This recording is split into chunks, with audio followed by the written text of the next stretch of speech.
नमस्ते, म फेरि आज तपाईँको लागि एउटा रेसिपी भिडियो लिएर आइरहेको छु र आजको रेसिपीमा चाहिँ छ चिकन फ्राई राइस र म चाहिँ यहाँ सिम्पल अनि इजी वेमा चाहिँ तपाईँलाई रेसिपी बताउनेवाला छु। ओके, अनि हामी चाहिँ स्टार्ट गरौँ।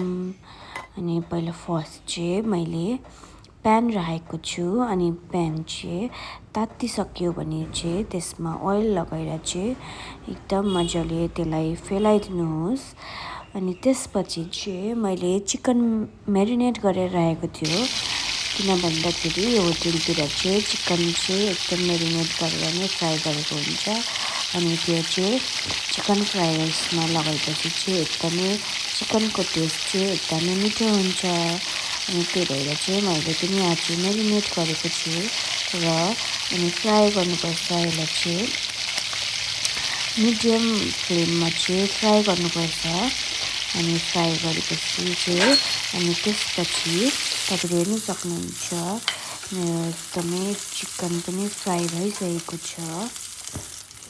अनि त्यसपछि चाहिँ मैले अनियन र चिल्ली चाहिँ चप गरेर राखेको थियो। अनि मैले चाहिँ चिकन फ्राई भएपछि चाहिँ मैले त्यसमा हालिदिएँ।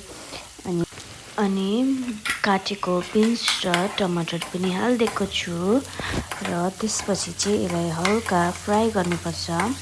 अनि त्यसपछि नुन आफ्नो स्वाद अनुसार र चिल्ली पाउडर लगाइदिनुहोस् आफ्नो टेस्ट अनुसार। अनि त्यसपछि चाहिँ यसलाई फ्राई गर्नुपर्छ हल्का, त्यस्तो बेसी पाक्नु पर्दैन, किन भन्दाखेरि यो सबै चिज काँचो पनि खाइन्छ। अनि त्यसपछि चाहिँ राइस लगाइदिएको छु। अनि राइस लगाएर चाहिँ यसलाई मजाले फ्राई गर्नुपर्छ एकछिन 1-2 मिनट। अनि फ्राई गरिसकेपछि चाहिँ अनि त्यसको बादमा चाहिँ यसलाई मजाले फ्राई गर्नुपर्छ। अनि फ्राई गरेपछि चाहिँ अनि तपाईँहरूलाई चाहिँ मनपर्छ भने चाहिँ यसमा कम्ती सोया सस लगाएर चाहिँ फ्राई गर्नुपर्छ। इफ तपाईँहरूलाई चाहिँ सोया ससको टेस्ट मन पर्दैन भने तपाईँले सोया सस स्किप पनि गर्न सक्नुहुन्छ। अनि सोया सस लगाएर चाहिँ एकछिन मजाले फेरि फ्राई गर्नुपर्छ। अनि त्यसपछि चाहिँ हाम्रो चिकन फ्राई राइस पनि रेडी हुन्छ। अनि चिकन फ्राई राइस पनि रेडी भइसकेको छ।